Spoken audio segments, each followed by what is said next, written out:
I watched Dhurandhar and it blew my socks off. It's hard to miss all the propaganda accusations being hurled at it though. Today you would have read the story in the papers about the Paki army man who says Pak will bomb India if America attacks it. How rational is that? Beyond News recently reported the discovery of 22 tunnels from Pak to India built for the passage of terrorists and infiltrators. Besides these, there have been enough and more verified stories about our neighbors' misadventures in India. And so I'm surprised at the number of people who fight shy of pointing their finger directly at the troublemakers like Dhurandhar has. They would have India offer the other cheek over and over again.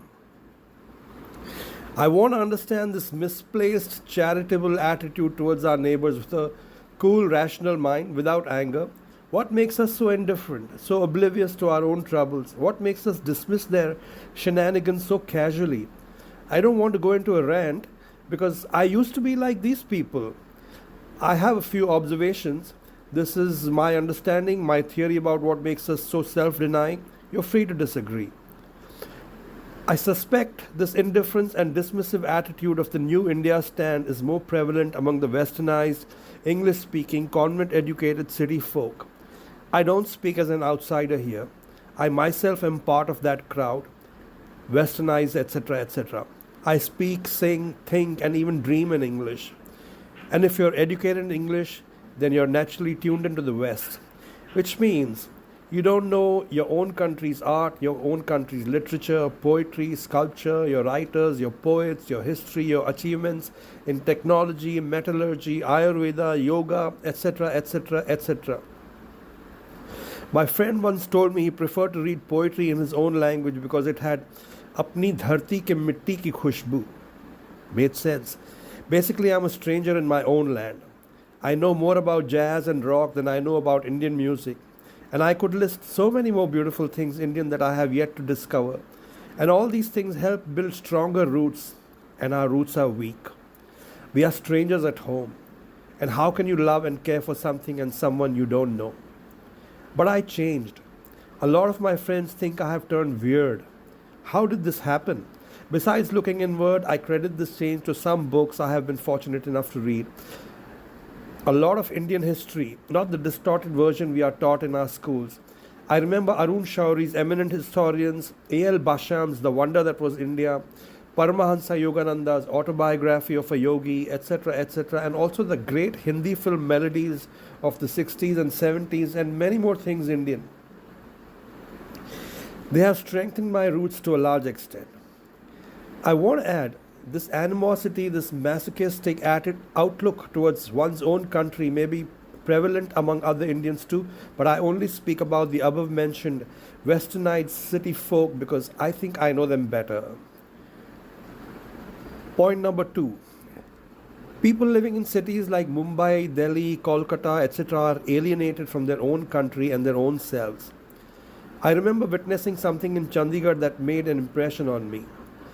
The army had put up a 3-day event exhibition where, among other things, the army men displayed their skills in horse riding, archery, target shooting, tent pegging, etc.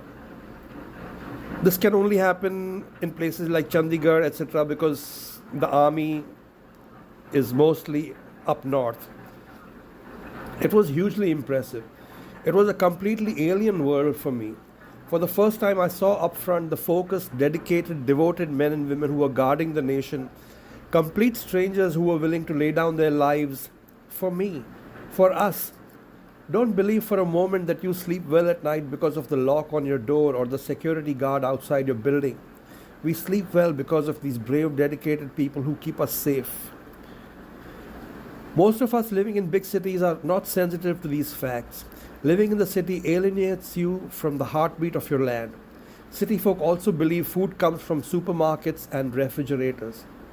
It comes from the earth, dummy. And we owe it to the people who protect us and feed us to sensitize ourselves and wake up from our slothful indifference. We take out floats to honor our cricketers when they win a series, and nothing wrong with that. But we should be honoring our soldiers and farmers too. A country is not merely a line drawn as a map on paper. A country is a large piece of land which provides us food, water, energy, love, friends, beauty, relationships, and more. And we will always owe it because it nourishes our body and souls.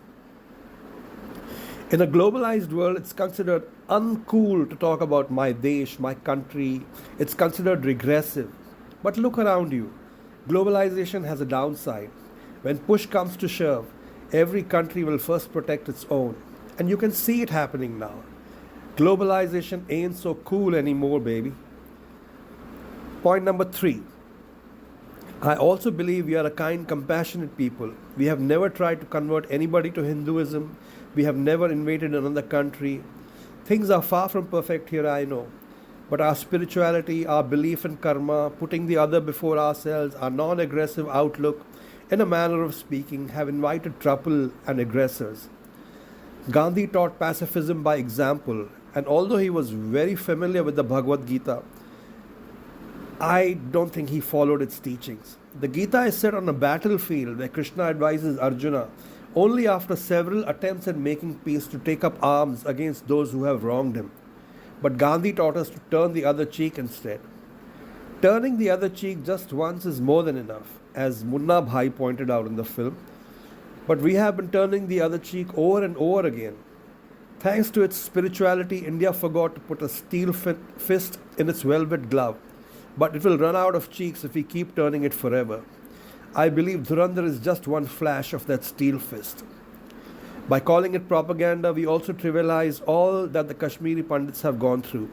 Aditya Dhar is a Kashmiri Pandit. He has witnessed and experienced the sufferings of his people, and I believe Dhurandhar is his cry of pain, of anger. Instead of empathizing with him, he's being accused of propaganda, instead of waking up to the film's brave and powerful message. A message from the new India. Some people wish to crawl back into their comfort zone and close their eyes to a harsh reality. That is not a pacifist. That is a coward. Point number 4. I used to be a Modi-hater after I saw pictures of the Gujarat riots, particularly the one with the weeping Ahmedabad tailor. That stayed with many of us. Then I chanced upon a book, Modi, Muslims and Media by Madhu Kishwar, which threw light upon the bias with which the riots had been covered by the media. In fact, Rajdeep Sardesai has put out a very short video on YouTube where he has confessed that the media misreported Gujarat. Reluctant honesty, I would call that. I don't know if that video is still there. I would have continued to view things with a jaundiced eye if I had not read that book.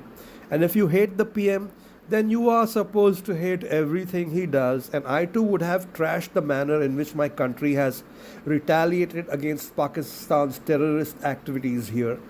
The point I'm making here is that maybe all our enlightened critics and the anti-Modi brigade are still living under that cloud. And even though there is evidence that Pakistan is a hostile nation, they continue to hate the present dispensation and all that it does and all that is done in sync with its thinking, and that includes Dhurandhar. Change is the only constant, and responses should change to match the changes in our environment. It reminds me of a song by the Byrds. That's Byrds. It's called Turn, Turn, Turn. I told you I was westernized, and I'm trying to put the white man hiding under my brown skin in his place. Here are a few lines from that song.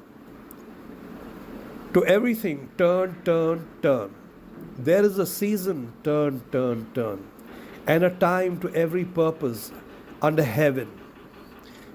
A time of love, a time of hate, a time of war, a time of peace, a time you may embrace, a time to refrain from embracing.